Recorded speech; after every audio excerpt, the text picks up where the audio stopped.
What's up, everybody, and welcome back to my channel. It's your boy LawCannon, and we are back today with another special recipe. Today, we are making some amazing lobster, shrimp, and grits. I've been waiting to give y'all a recipe like this. I got inspired by some other chefs. I had just seen this on my timeline, so y'all know it was my time to do it. Let's get right into it. So, first step, get your shrimp. I'm using black tiger shrimp, and this is going to serve about 2 to 3 people. It's going to be a lot of food, but I'm going to serve about 2 to 3 people. So I'm using you can use between 6 to 8 shrimp. These are black tiger shrimp. These were recently deveined at the butcher, but I still like to check just in case, because sometimes I do question, how can you take the vein out without taking the shell off? But whatever. So let's remove all of the shells and tails off of these shrimp, and do not discard your tails and shells, because we are actually going to create a shrimp stock. Yeah, for our shrimp grits, we're going to make a shrimp stock. That's what's going to separate your shrimp grits from the next man's shrimp grits. All right, but yeah, remove all of your shells, and then get some Tony's spice and herbs Creole seasoning. This is great for like blackened shrimp, because it's like a sort of blackened, but more so just some delicious shrimp. Okay, but we're gonna season our shrimp with this Tony's Creole more spice seasoning. Make sure you kind of over season it, because this is also gonna go into this that shrimp and grit sauce, so it's gonna lose a little bit of the season. Make sure you over season it. Now get a small pot, fill it up with about about 1 cup of water, also a half cup of chicken stock, and we're going to add in our shrimp shells and tails, and we're going to begin to start creating our shrimp stock. This is going to give your seafood flavor. This is going to give it so much, like, this is going to be amazing. But make sure you guys add about 10 bay leaves, 3 cloves of garlic. Mix that in, bring that to a boil. Once it's at a boil, you want to bring it back down to a simmer and let this cook for about 20 to 25 minutes. You could go a little bit longer, but we're gonna time schedule it, okay? We ain't got time to be cooking for 5 hours. But yeah, let that cook, put a top over it, and let's move on to our lobster. Now for your lobster, you do want to take a very sharp knife, a very heavy knife, and you want to crack this boy down the middle, because we're going to separate these lobster tails into 2 pieces, just like that. Make sure you rinse these lobster tails off as well, and make sure if you see that vein in, you remove that vein. But we're going to remove those, put those lobster tails to the side, and we're going to begin to start chopping our bell peppers. Now we are using our holy trinity. We are using our red bell pepper, our green bell pepper, and onion. You don't have to finely dice this, because it's going to create a nice look, going to create a nice taste, but you want to dice these peppers, set them aside, and then we're going to move on to our next thing.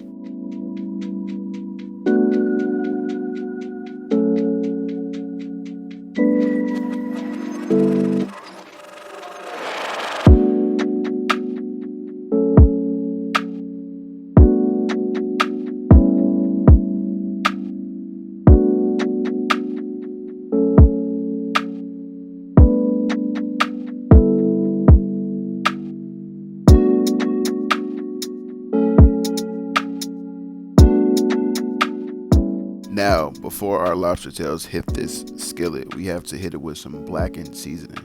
Now, I am using Louisiana Cajun blackened seasoning. You can use whatever. You can use some Creole seasoning, slap your mama, but I believe these give it the best flavor possible. So we're going to season it with this blackened seasoning, and then we're going to start preparing our skillet to start cooking our seafood.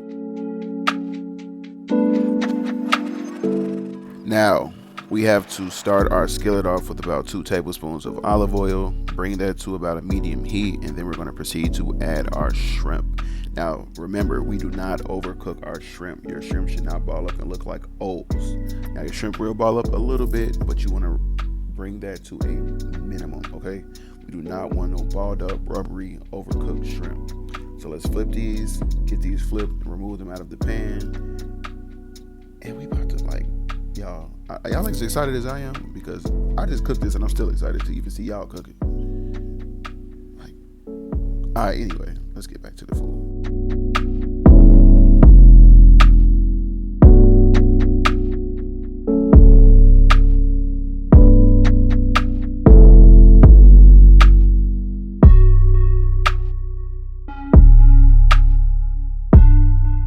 So after about 4 to 5 minutes, you can see all of these C's, like you don't see for LawCannon. I'm so lame. But you can remove these shrimp from your skillet, and we are about to proceed to add in a little more olive oil, because you know we about to cook in here next. I'm gonna give y'all like 3 seconds to realize we about to cook next. Y'all got it yet? Y'all know? Some minced garlic. Always add that minced garlic. You want to cook this for about 1 to 2 minutes until it starts to become fragrant, because you do not want to overcook your minced garlic, because it will burn and it will throw your entire dish off, and then you will not be invited to the family gatherings no more, and nobody gonna rock with you. But add about a 1/4 stick of butter to this pan. This is now we're starting to create more of a sauce, because we're about to cook our lobster tails inside of this, and you want your lobster tails to be full of flavor.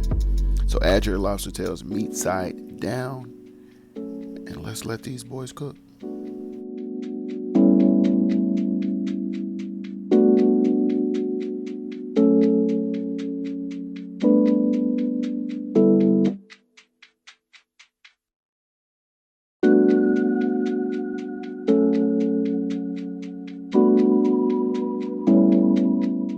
Now, these do not have to be cooked for a very long time. These should be cooked again for about 4 to 5 minutes. You do not want your seafood to start curling up.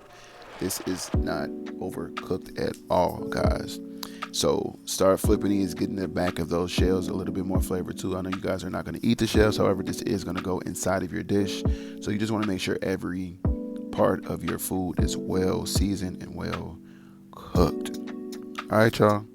But let this cook for about, like I said, 4 to 5 minutes. Then we're going to remove these, and then we're going to proceed to add our veggies.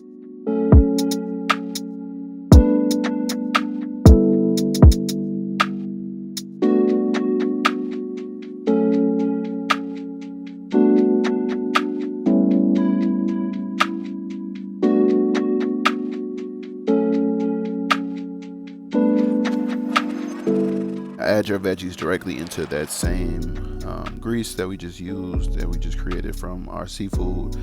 Those green things that you guys are noticing inside of the pan is parsley. I added a little parsley. Sometimes I like to cook with the parsley just so like that the parsley can actually stick to the food, because sometimes you can season with parsley. You kind of sometimes taste fresh parsley, because I use fresh parsley. So I just added it in. You guys don't have to do that.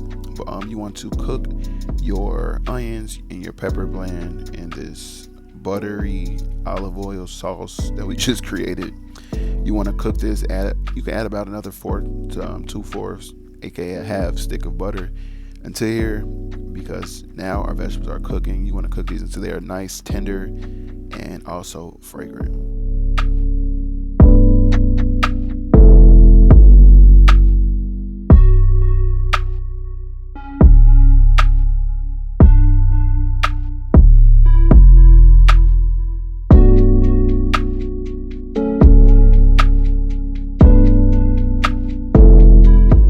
Take that shrimp stock that you just created about 20 to 25 minutes ago, and drain it, strain it, and put it inside of your skillet.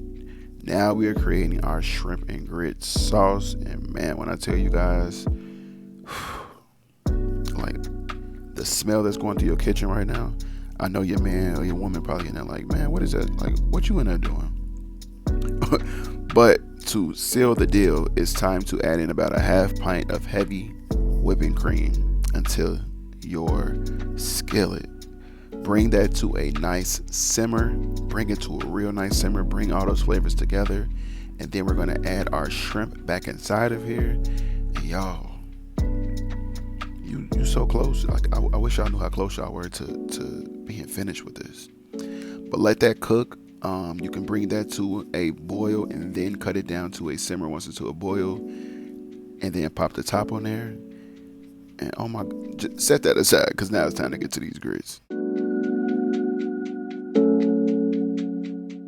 Now for your grits, I am not going to have you guys cook them the old-fashioned way. They have quick 5-minute grits. You guys can grab some 5-minute grits. Follow the instructions on the back. You want to bring your water to a boil. Add in your grits, reduce your heat to a simmer, and you want to whisk those grits, okay? Whisk your grits. I learned that at an early early time in my cooking career. Whisk those grits. Don't use a spoon. Don't use nothing else. Whisk them. They're gonna have the best consistency that you are looking for.